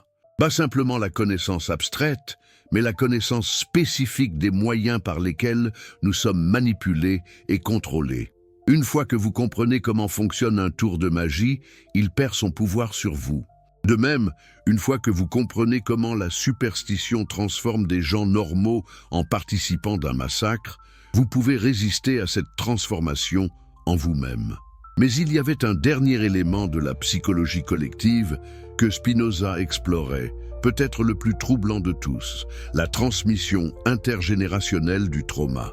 Il observa que les communautés qui massacraient leurs jeunes filles ne se guérissaient pas après. Au contraire, elles créaient des traumas profonds qui se transmettaient de génération en génération. Les enfants qui grandissaient en regardant leurs sœurs, cousines ou voisines être accusées et exécutées développaient des peurs et des paranoïas profondes. Les filles apprenaient que leur corps était un champ de mines potentiel, que chaque geste pouvait les condamner, que leur seule sécurité résidait dans l'invisibilité et la soumission totale. Les garçons apprenaient que les femmes étaient dangereuses, que la sexualité était démoniaque, que la violence était une réponse appropriée à la peur. Ces enfants traumatisés devenaient les parents de la génération suivante, et ils transmettaient leur peur, leur paranoïa, leur violence à leurs propres enfants. Le cycle se perpétuait. Spinoza décrivit cela comme la malédiction auto-renouvelante de la superstition. Chaque génération qui participait au massacre créait les conditions psychologiques pour que la génération suivante continue. Le système était conçu pour se reproduire indéfiniment. Comment briser ce cycle? C'était la question centrale que Spinoza se posait. Et sa réponse était radicale, par l'éducation rationnelle et la séparation complète de la religion et de l'État. Les enfants devaient être éduqués à penser rationnellement, à questionner l'autorité, à comprendre les causes naturelles des événements, plutôt que d'invoquer constamment le surnaturel. Ils devaient apprendre que les femmes sont des êtres humains égaux aux hommes, pas des propriétés ou des sources de péché. Et les États devaient être organisés de manière à protéger les individus contre la violence collective, même quand cette violence était justifiée religieusement. Le pouvoir politique ne devait jamais être mis au service de l'orthodoxie religieuse. C'étaient des idées révolutionnaires pour le XVIIe siècle. En fait, elles étaient tellement en avance sur leur temps qu'elles ne seraient que partiellement mises en pratique que des siècles plus tard. Mais Spinoza les développait non pas comme utopie abstraite, mais comme solution pratique à un problème très concret. Comment arrêter le massacre des innocentes? Le silence des philosophes. Mais où étaient les autres penseurs pendant que tout cela se passait? Où étaient les philosophes, les scientifiques, les intellectuels qui auraient dû défendre la raison contre la superstition? Pourquoi Spinoza semblait-il être le seul à crier dans le désert? Cette question le hantait et le rendait profondément amer envers ses contemporains. René Descartes, le grand rationaliste français, vivait aux Pays-Bas pendant une partie de cette période. Il connaissait certainement les procès de sorcières qui se déroulaient autour de lui. Qu'écrivit-il à ce sujet? Rien, absolument rien dans ses œuvres publiées ne mentionne cette injustice massive. Pourquoi? Descartes était prudent, trop prudent peut-être. Il avait vu ce qui était arrivé à Galiléo pour avoir contredit l'Église sur la question de l'héliocentrisme. Il n'avait aucune envie de subir le même sort. Alors, il resta silencieux sur les questions qui auraient pu le mettre en danger. Thomas Hobbes, le philosophe anglais qui théorisait sur l'état et la nature humaine, ne dit rien non plus sur les chasses aux sorcières qui ravageaient de l'Angleterre. Sa philosophie était abstraite, détachée des horreurs concrètes de son temps. Gottfried Wilhelm Leibniz, peut-être le plus grand génie mathématique et philosophique de l'époque, correspondait avec pratiquement tous les intellectuels européens. Ses lettres couvraient d'innombrables sujets. Mais les massacres de jeunes femmes, à peine mentionnés. Spinoza était furieux de ce silence. Il écrivit dans son manuscrit « Les philosophes qui restent silencieux face à l'injustice la plus flagrante ne sont pas des philosophes, mais des lâches déguisés en sages. Leur savoir ne sert à rien s'il ne les pousse pas à défendre l'opprimé contre l'oppresseur. » C'était un jugement sévère, mais difficile à contester. À quoi servait toute la brillance intellectuelle de ces hommes si elle ne les motivait pas à s'opposer au mal le plus évident de leur époque? Mais Spinoza ne se contentait pas de critiquer le silence de ses pairs. Il cherchait à comprendre ses causes. Et ce qu'il découvrit était un système de complicité institutionnelle qui rendait le silence presque inévitable pour quiconque voulait maintenir sa position sociale. Les universités européennes étaient toutes contrôlées par des institutions religieuses. Les professeurs de philosophie et de théologie devaient prêter serment de fidélité à l'orthodoxie religieuse. Ceux qui déviaient perdèrent leur position et dans les pires cas étaient eux-mêmes persécutés.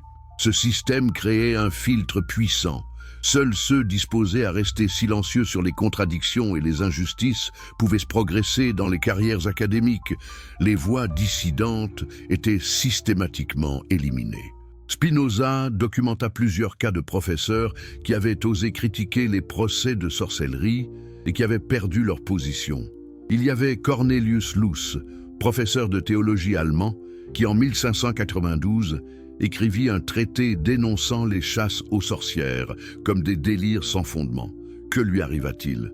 Il fut forcé de se rétracter publiquement à genoux, son livre fut brûlé et il fut réduit au silence pour le reste de sa vie.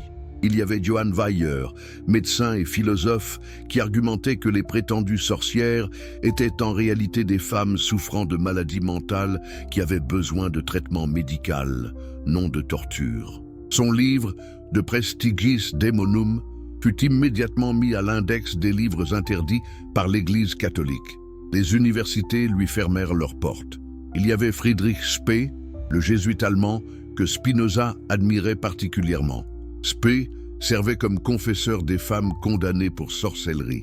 Il entendait leur dernière confession avant qu'elles soient exécutées. Année après année, il écoutait les histoires de femmes innocentes détruites par un système corrompu. En 1631, ne pouvant plus supporter le poids de ce qu'il savait, Spee publia anonymement Cautio Criminalis, précaution criminelle, une dénonciation dévastatrice de tout le système des procès de sorcellerie. Il exposait comment les tortures garantissaient des confessions fausses, comment les accusateurs étaient souvent motivés par la cupidité, comment les juges étaient corrompus, comment l'ensemble du processus était conçu pour produire de la culpabilité indépendamment de la vérité. Que lui arriva-t-il quand son identité fut découverte? Sa carrière fut détruite. Il fut transféré dans des positions de plus en plus marginales.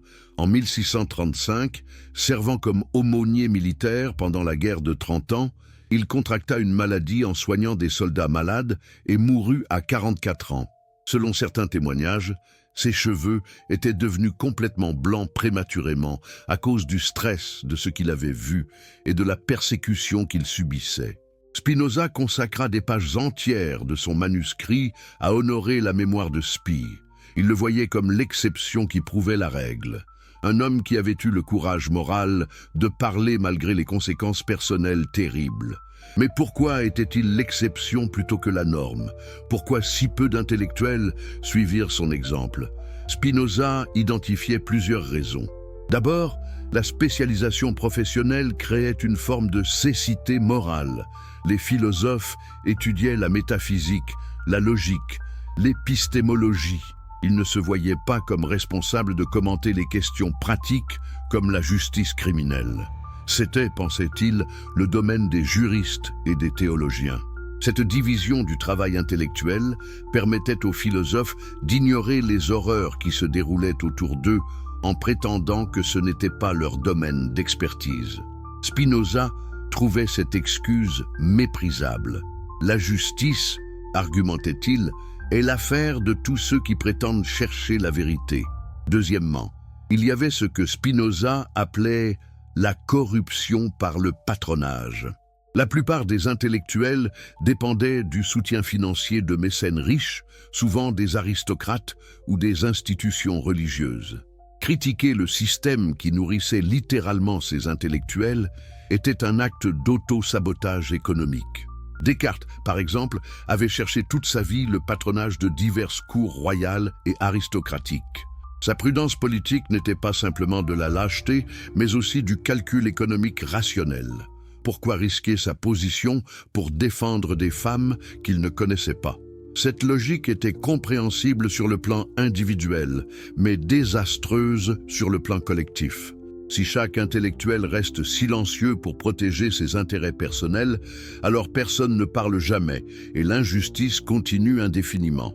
Spinoza lui-même avait échappé à ce piège, en refusant tous les patronages. Après son excommunication, plusieurs personnes influentes lui offrirent un soutien financier en échange de son affiliation à leur projet. Il refusa systématiquement. Il préférait vivre pauvrement en polissant des lentilles plutôt que de compromettre son indépendance intellectuelle. Cette indépendance avait un coût. Il vivait modestement, parfois dans la pauvreté. Il n'avait aucune sécurité matérielle. Mais il avait quelque chose que ses contemporains plus confortables n'avaient pas, la liberté de dire la vérité sans filtre. Troisièmement, Spinoza identifiait ce qu'il appelait l'épistémologie de la distance. Les philosophes vivaient généralement dans des centres urbains relativement cosmopolites. Les pires excès des chasses aux sorcières se déroulaient souvent dans des zones rurales plus reculées.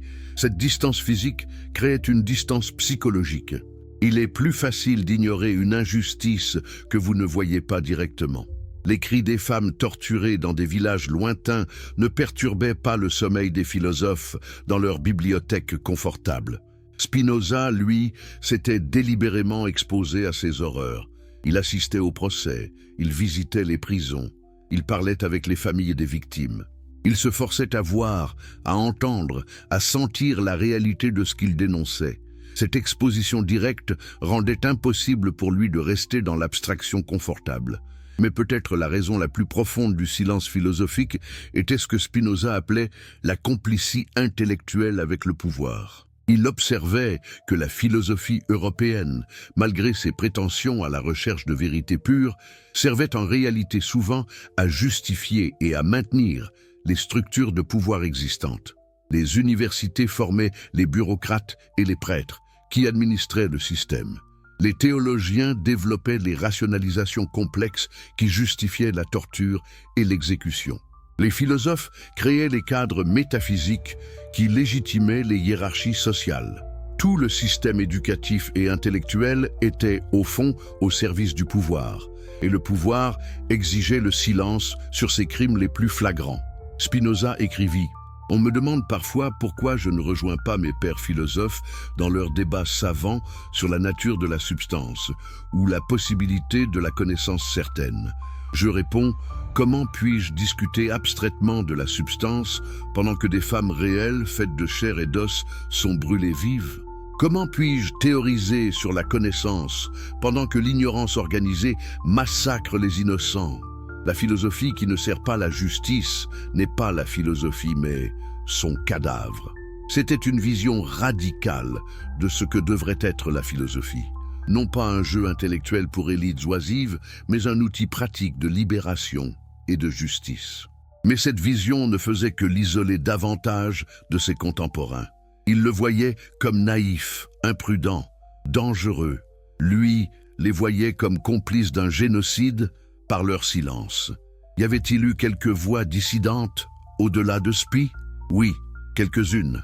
Reginald Scott en Angleterre avait écrit The Discovery of Witchcraft en 1584, argumentant que la sorcellerie n'existait pas et que tous les procès étaient des persécutions injustes. Le livre fut brûlé par ordre du roi Jacques Ier. Alonso de Salazar y Fría, un inquisiteur espagnol, avait mené une enquête approfondie sur les accusations de sorcellerie dans le Pays basque et conclu qu'elles étaient toutes sans fondement. Ses recommandations de cesser les persécutions furent largement ignorées. Balthazar Bekker, un pasteur hollandais contemporain de Spinoza, publia en 1691 De Betover de Wereld, Le monde ensorcelé, rejetant l'existence de la sorcellerie démoniaque. Il fut suspendu de ses fonctions ecclésiastiques. Donc il y avait eu quelques voix, mais elles étaient rares, isolées et systématiquement punies. Et aucune d'entre elles n'avait l'ampleur analytique de ce que Spinoza développait dans son manuscrit. Spinoza ne se contentait pas de dire que les procès de sorcellerie étaient injustes. Il expliquait les mécanismes psychologiques, sociologiques, économiques et politiques qui les rendaient possibles. Il ne demandait pas simplement qu'ils s'arrêtent. Il proposait une refonte complète de la société pour éliminer les conditions qui les généraient. C'était une vision totale, systémique, révolutionnaire. Et c'était précisément pourquoi elle ne pouvait pas être publiée de son vivant. Spinoza savait que son manuscrit était trop dangereux. Il l'écrivait pour l'avenir, pour un temps où l'humanité serait prête à entendre ses vérités.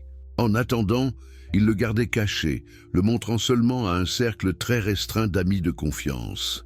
Et quand il mourut en 1677, à seulement 44 ans, sa santé ruinée par les années de pauvreté et le travail de polissage de lentilles qui avait endommagé ses poumons, ses amis collectèrent ses manuscrits.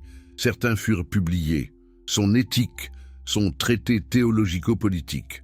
Mais le manuscrit des ombres était trop explosif. Il fut caché, copié par quelques-uns et commença son voyage clandestin à travers les siècles. La solution radicale de Spinoza. Si Spinoza se contentait de diagnostiquer le problème sans proposer de solution, son travail ne serait qu'un catalogue de désespoir. Mais il n'était pas un simple observateur pessimiste. Il était un penseur pratique qui croyait que comprendre les causes d'un problème permettait de concevoir des solutions. Les solutions qu'il proposait étaient si radicales pour son époque qu'elles semblaient utopiques.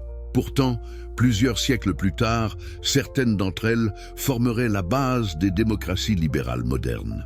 La première et la plus fondamentale de ces propositions était l'élimination complète du concept de péché sexuel. Attendez, laissez cela s'installer un moment. Dans une société où absolument tout concernant la sexualité était imprégné de notions de péché, de pureté, de pollution morale, Spinoza proposait de tout rejeter. Comment en était-il arrivé à cette conclusion radicale? Par une analyse rigoureuse de ce qu'il appelait la philosophie naturelle du désir humain, Spinoza argumentait que le désir sexuel est une fonction naturelle du corps humain, aussi naturelle que la faim ou la soif. Il n'est ni moral ni immoral en soi. C'est simplement une manifestation de ce qu'il appelait le conatus, la tendance de toute chose à persévérer dans son être et à chercher ce qui augmente sa puissance d'agir. Traiter ce désir naturel comme péché crée une guerre interne dans l'être humain. Le corps désire ce que l'esprit conditionné par la religion lui dit de rejeter. Cette guerre intérieure est la source de souffrances psychologiques immenses, d'hypocrisie généralisée et finalement de violence projetée sur autrui. La solution?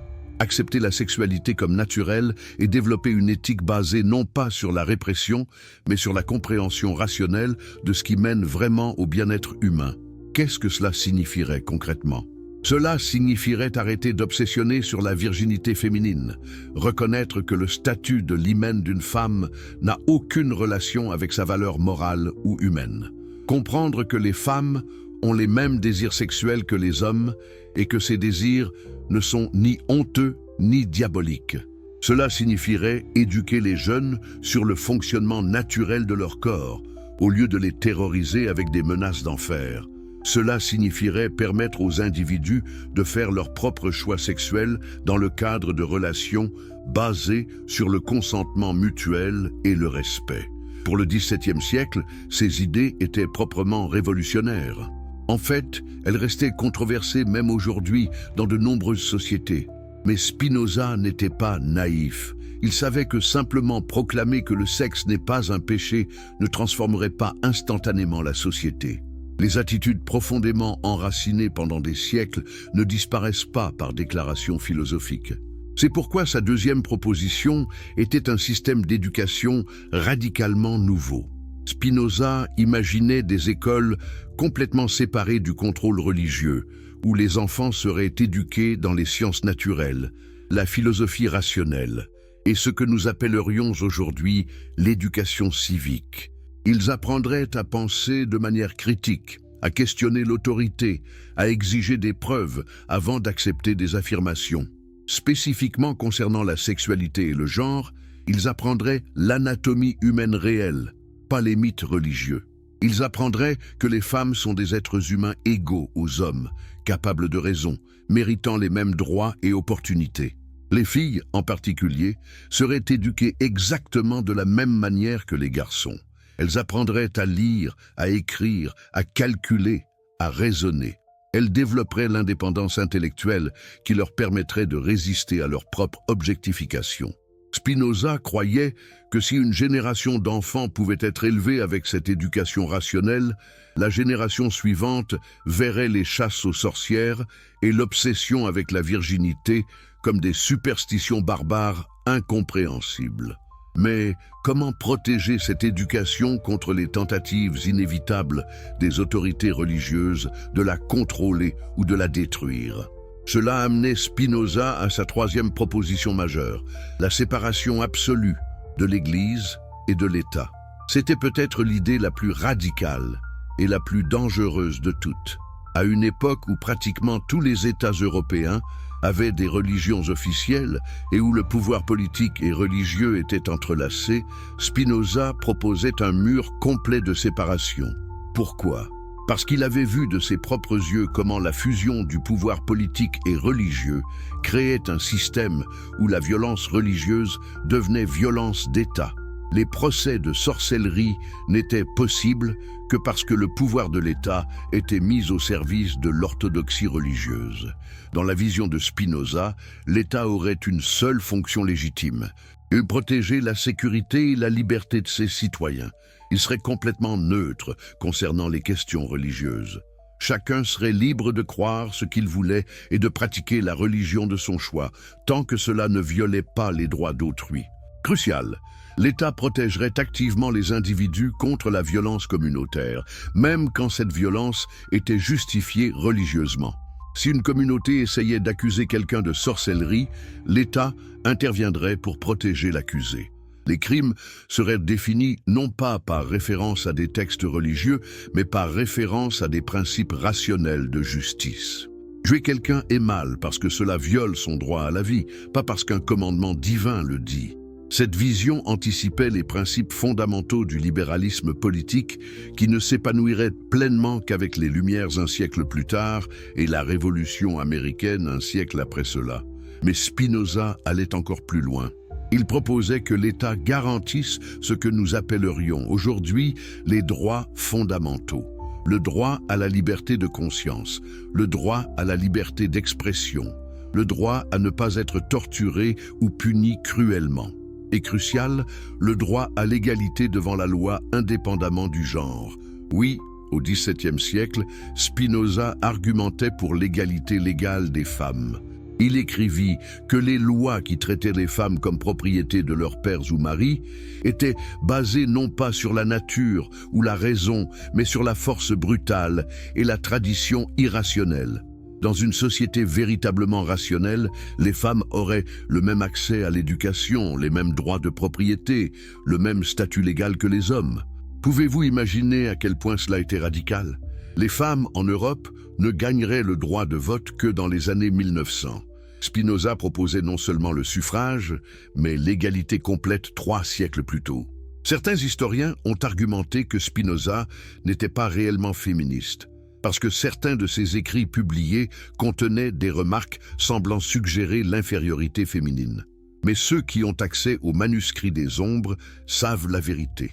Dans ses écrits privés, Spinoza était catégorique. L'oppression des femmes était la fondation sur laquelle reposait tout le système de superstition violente. Libérer les femmes signifiait libérer l'humanité entière. Pourquoi alors les remarques apparemment misogynes dans ses œuvres publiées? La prudence. Spinoza savait qu'il ne pouvait pas tout dire publiquement, sans risquer non seulement sa propre vie, mais aussi la diffusion de ses idées les plus importantes. Il faisait des compromis stratégiques dans ce qu'il publiait, réservant ses vérités les plus radicales pour ses écrits secrets. Mais revenons à ses propositions. Au-delà de l'éducation et de la structure politique, Spinoza proposait ce qu'il appelait une éthique de la joie contre une morale de la peur. Il observait que toutes les religions qui opprimaient les femmes étaient basées sur la peur. Peur de l'enfer, peur de la punition divine, peur de la contamination spirituelle. Cette peur constante corrompait l'âme humaine et la rendait capable de cruauté. Son alternative était une éthique basée sur la joie, sur la compréhension que ce qui augmente notre puissance d'agir et notre capacité à comprendre est bon, et ce qui la diminue est mauvais. C'était une éthique entièrement immanente, basée sur l'expérience vécue plutôt que sur la révélation divine. Dans ce cadre, la sexualité consensuelle entre adultes ne serait ni bonne ni mauvaise en soi. Elle serait évaluée selon qu'elle augmente ou diminue la joie et la puissance d'agir des personnes impliquées. Une relation sexuelle basée sur le respect mutuel, le plaisir partagé et l'épanouissement serait bonne. Une relation basée sur la contrainte, la domination ou l'exploitation serait mauvaise.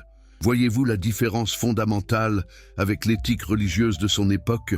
L'éthique religieuse jugeait les actes par référence à des règles divines indépendamment de leurs conséquences réelles. L'éthique de Spinoza jugeait les actes par leurs effets concrets sur le bien-être humain. Cette approche éliminait automatiquement l'obsession avec la virginité. Pourquoi la virginité serait-elle intrinsèquement bonne si sa préservation obsessive créait anxiété, répression et violence? Pourquoi la perte de virginité serait-elle intrinsèquement mauvaise si elle se produisait dans le contexte d'une relation aimante et consensuelle? Les questions elles-mêmes changeaient. Au lieu de « cette femme est-elle vierge ?», la question devenait « cette femme est-elle libre, épanouie, capable d'agir selon sa propre raison ?» Mais Spinoza n'était pas un utopiste naïf. Il savait que proposer ces changements ne les réaliserait pas. Il comprenait que les structures de pouvoir qui bénéficiaient du système existant résisteraient férocement à toute transformation. C'est pourquoi il proposait aussi une stratégie de changement social. Il appelait cela la multiplication des communautés de raison. L'idée était simple. Des individus qui comprenaient ces principes devaient se regrouper en petites communautés, vivre selon ces principes et démontrer par l'exemple que c'était possible.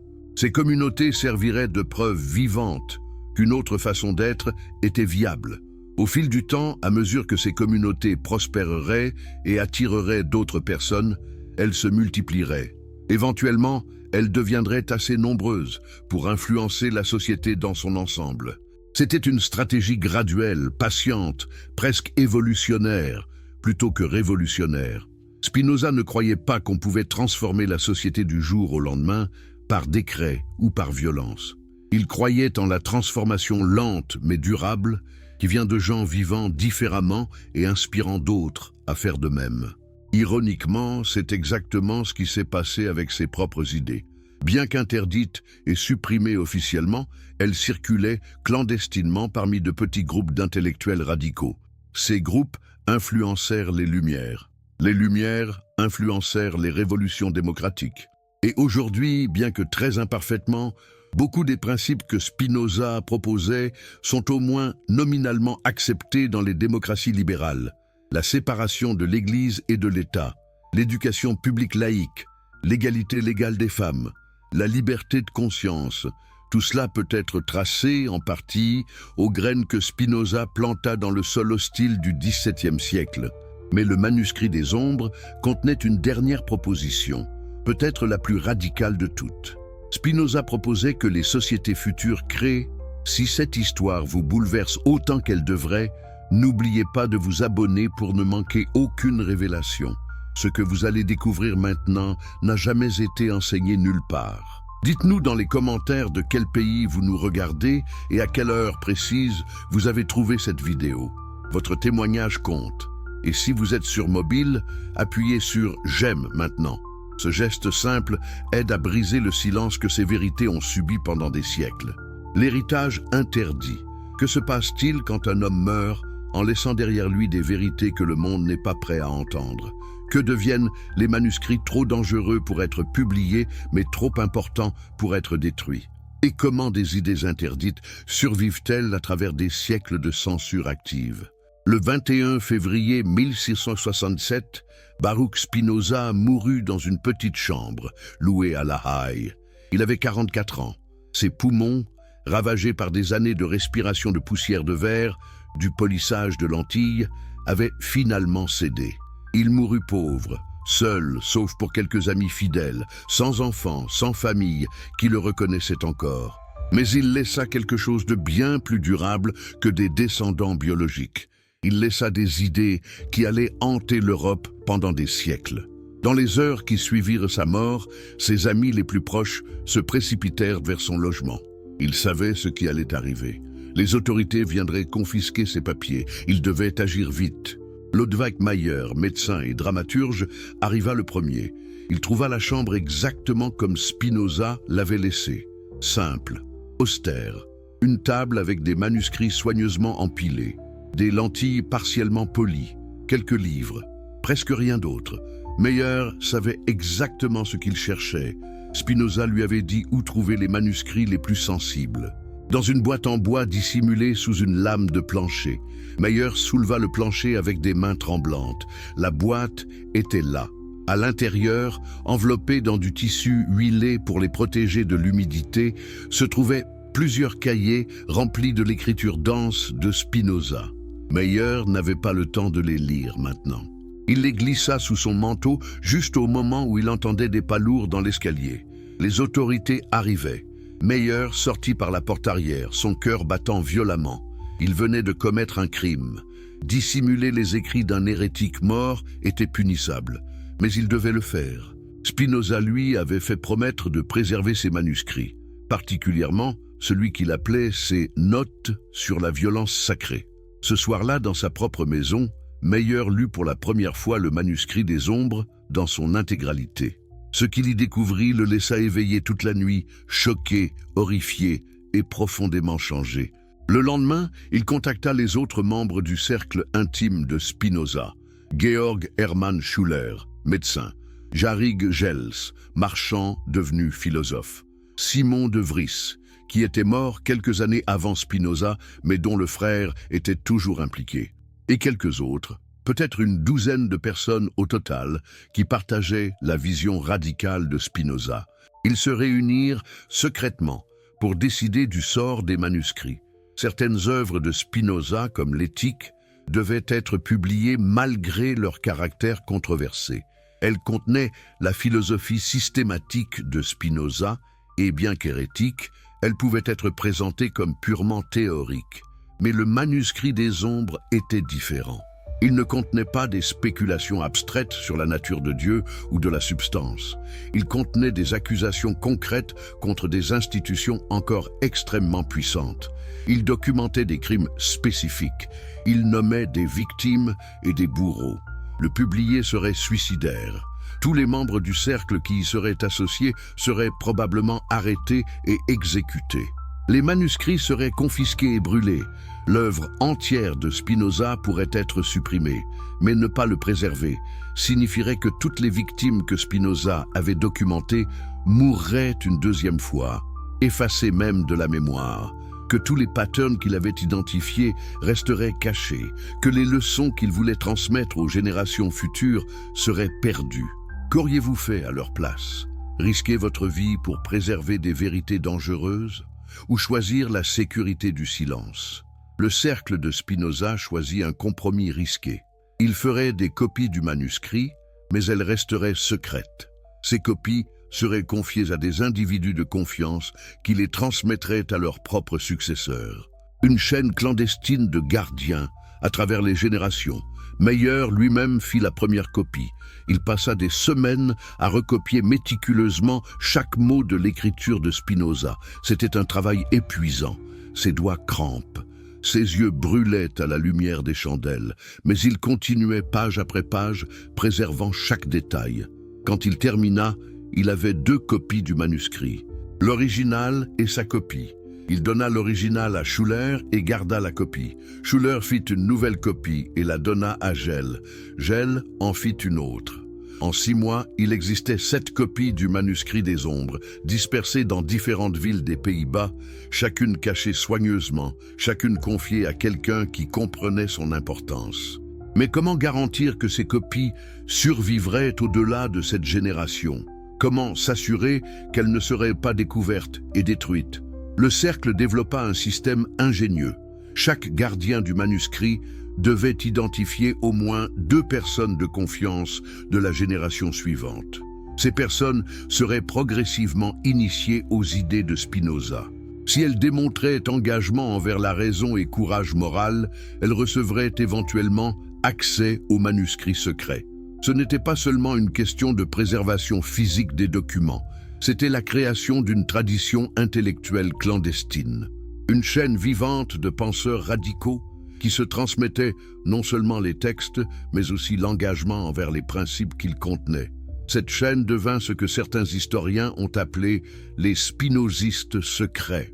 Pendant le XVIIIe siècle, alors que les Lumières commençaient à remettre en question ouvertement l'autorité religieuse, ces spinozistes secrets influençaient le mouvement en coulisses. Ils ne pouvaient pas citer directement le manuscrit des Ombres sans révéler son existence. Mais ils pouvaient disséminer ses idées. Ils écrivaient des essais argumentant pour la tolérance religieuse.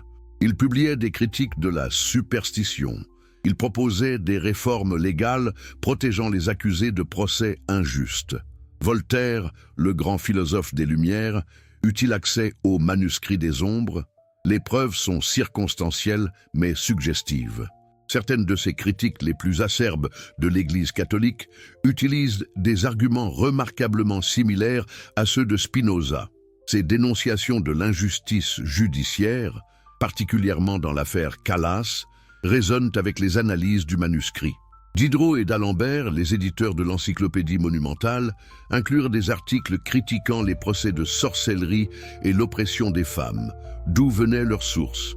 Certains indices suggèrent qu'ils avaient des connexions avec les spinozistes secrets, mais la transmission du manuscrit n'était pas sans danger et sans perte. En 1185, la révocation de l'édit de Nantes força des milliers de protestants français à fuir la persécution. Parmi les réfugiés se trouvait un gardien du manuscrit. Durant la fuite chaotique, sa copie fut perdue ou détruite. Le nombre de copies existantes diminua. En 1703, une série de raids contre les libres penseurs à Amsterdam résulta en la saisie et la destruction d'une autre copie. Le gardien fut emprisonné et mourut en prison sans révéler les noms des autres gardiens. En 1748, une bibliothèque privée à Berlin où était cachée une copie brûla dans un incendie. Accidentel ou délibéré, impossible à savoir. Copie après copie, le manuscrit survivait mais par des marges de plus en plus étroites. À plusieurs reprises, il sembla sur le point d'être complètement perdu. Mais toujours, quelqu'un quelque part possédait une copie. Toujours, quelqu'un prenait le risque de la recopier avant de mourir. La chaîne, aussi fragile soit-elle, ne se brisait pas. Pourquoi ces gens prenaient-ils de tels risques? Qu'est-ce qui les motivait à risquer prison, torture et exécution pour préserver des pages écrites par un philosophe mort depuis longtemps?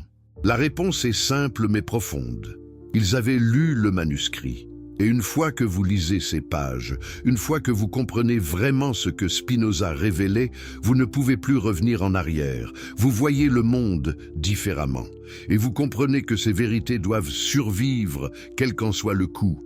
Le 19e siècle apporta de nouveaux dangers, mais aussi de nouvelles opportunités. Les révolutions démocratiques avaient affaibli le pouvoir absolu des églises. La liberté de presse s'étendait. Les idées radicales pouvaient circuler plus ouvertement. Certains gardiens commencèrent à se demander si le temps était venu de publier le manuscrit. Mais chaque fois, après réflexion, ils décidaient que le monde n'était toujours pas prêt. Les églises, bien qu'affaiblies, conservaient encore un pouvoir énorme. Admettre officiellement les massacres documentés par Spinoza créerait un scandale qui pourrait détruire des institutions entières. Et ces institutions avaient encore les moyens de frapper en retour violemment. En 1857, un professeur d'université hollandais, nommé Jan Vredenberg, décida qu'il était temps. Il prépara une édition annotée du manuscrit des Ombres, avec l'intention de la publier. Avant même qu'elle n'atteigne les presses, Vredenberg fut mystérieusement attaqué dans la rue et sévèrement battu. Ses notes furent volées, il survécut mais ne tenta plus jamais de publier. Qui l'avait attaqué? Officiellement, on ne sait pas, mais des lettres privées suggèrent que des agents travaillant pour l'archevêché local étaient impliqués. Le message était clair, certaines vérités devaient rester enterrées. Puis vint le XXe siècle avec ses propres horreurs qui donnèrent au manuscrit des Ombres une pertinence nouvelle et terrible. La Première Guerre mondiale montra que même les sociétés civilisées et éclairées pouvaient commettre des atrocités massives. La révolution russe et les purges staliniennes qui suivirent démontrèrent que la violence collective n'était pas l'apanage des fanatiques religieux. Les fascismes, qui montèrent en puissance, prouvèrent que les mécanismes de déshumanisation et de massacre collectif que Spinoza avait identifiés pouvaient opérer avec ou sans justification religieuse explicite. Et puis vint la Shoah. L'extermination industrialisée de 6 millions de Juifs, ainsi que des millions d'autres victimes. Les gardiens du manuscrit qui survécurent à cette période furent profondément ébranlés. Spinoza lui-même était juif. Sa famille avait fui la persécution. Et maintenant, des siècles plus tard, son peuple était presque effacé de la surface de l'Europe. Mais ils virent aussi quelque chose d'autre. Les mécanismes que Spinoza avait identifiés dans le contexte des chasses aux sorcières opéraient à une échelle monumentale dans la Shoah. La déshumanisation, la ritualisation bureaucratique de la violence, la participation passive de millions de spectateurs, la diffusion de responsabilités, l'érotisation de la cruauté, tout y était, amplifié par la technologie moderne.